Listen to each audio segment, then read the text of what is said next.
You wake up in the morning and you hurt. You're physically hurt. You don't know why you hurt. You don't know what's going on. You don't have the energy to do the things that you used to love and that you used to do. Or maybe you hate your body. You hate the way it looks. You hate the way it feels. And you're wondering, how could anybody and how could I get out of this cycle and system? Well, there's a truth that's deeper than what you know. And we're going to get into it in this episode of Getting to Zero.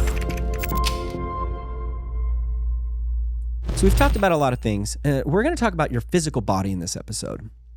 And I'm going to use some personal experiences in this one. I think it's going to be pretty relatable. I almost died from a disease that the doctors don't even know what it is. And my body started shutting down. And over a lot of time and talking to myself in prayer and figuring things out, I actually started seeing some answers. So let me just go off of a fact that's not talked too much about. There's a thing in your body called a fascia. Now, your fascia is a thin membrane throughout your entire body.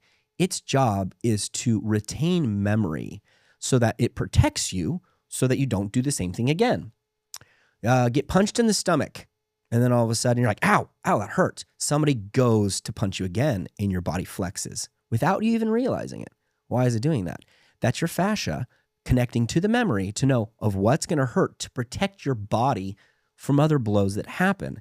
Now, we have to disengage our fascia, and we don't. It ends up tying into physical memory, emotional memory, lots of different types of memory that exist in our body. Another thing you may not know is that our body is made up of 70 to 80% water, and they have proven that water itself retains memory as well. Water from different places, different system, different sources, they all have different things to say. So if we were to take a piece of your water and to run it through a frequency, what would it be saying?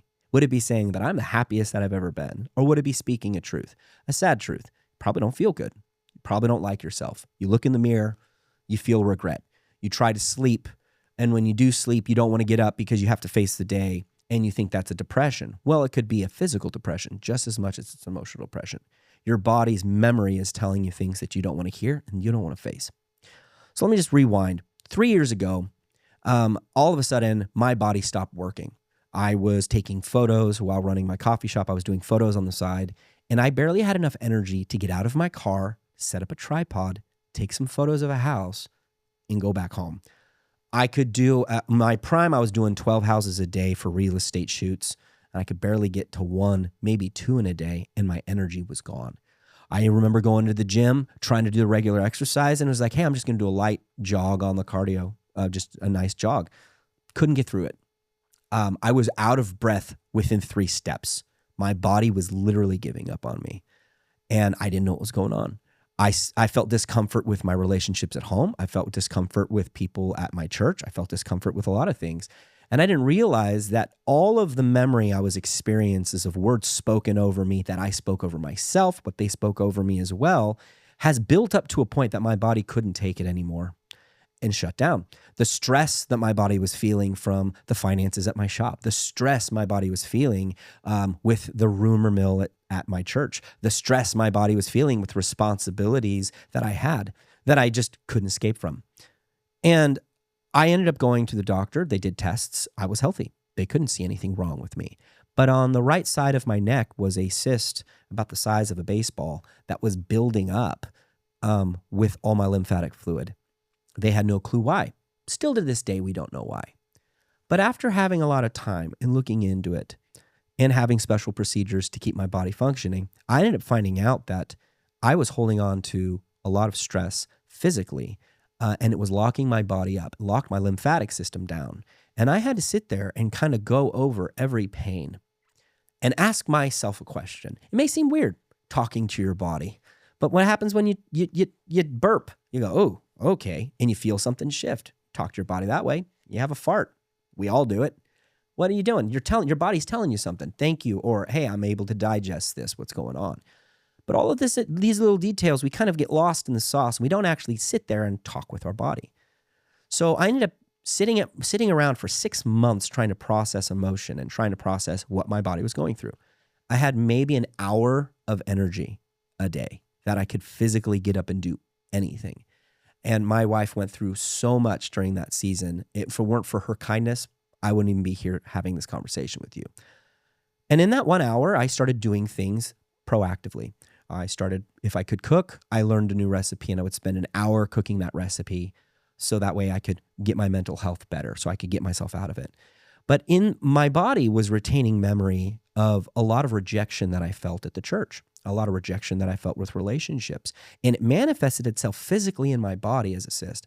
I had different cysts in different parts of my body. I had one on my hip, one on my chest, two on my back, and the big one. And this may seem odd, but when I started forgiving people and putting my hand on the spot that hurt or that was numb, and I would ask my body, what are you holding on to? I would get a memory. All of a sudden, I would see myself, I was 10, and my brother punched me. And I was like, oh my gosh. And I had to forgive him. And as I did that, and I told my body, it's okay, we forgive him. My body started to release this tension and stress that had built up. And I had to go over almost every part of my body because I neglected it so much. By the time I finally went through everything, my body was like, thank you. My stamina started going from 1 hour to 3 hours to 4 hours to 5 hours.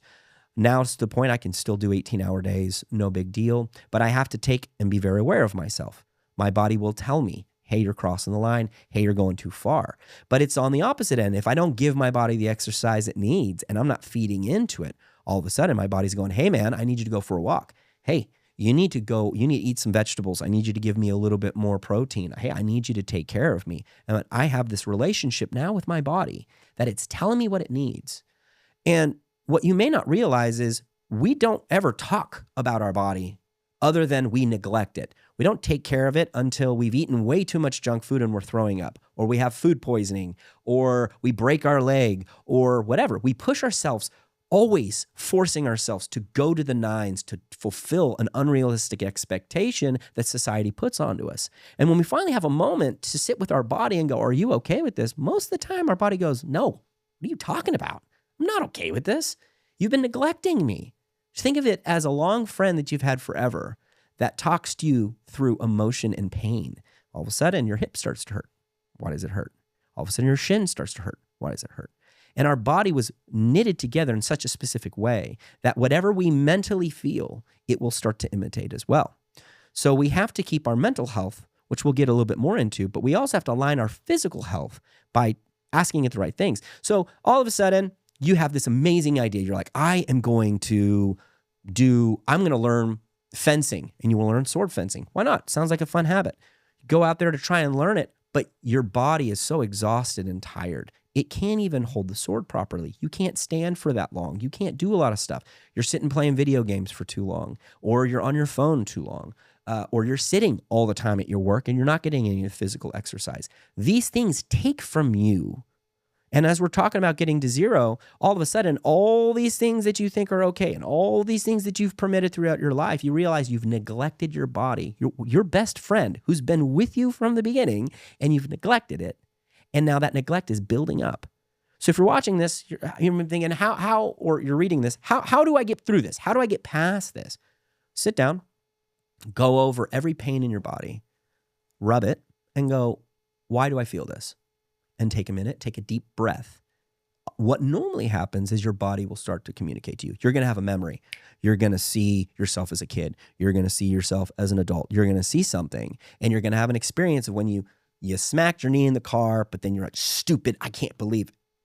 What you got to do is you got to forgive yourself and tell your body, it's okay, let that go, it's all right. Or if you were in a physical abuse, rape victims go through this often, where as soon as they go through a hard experience like this, their body holds on to the memory that just the idea of being in any type of intercourse, their body shuts down. It's a very common thing, and we just don't talk about how much our body means to us. So take some time. Go through your body, moment at a time.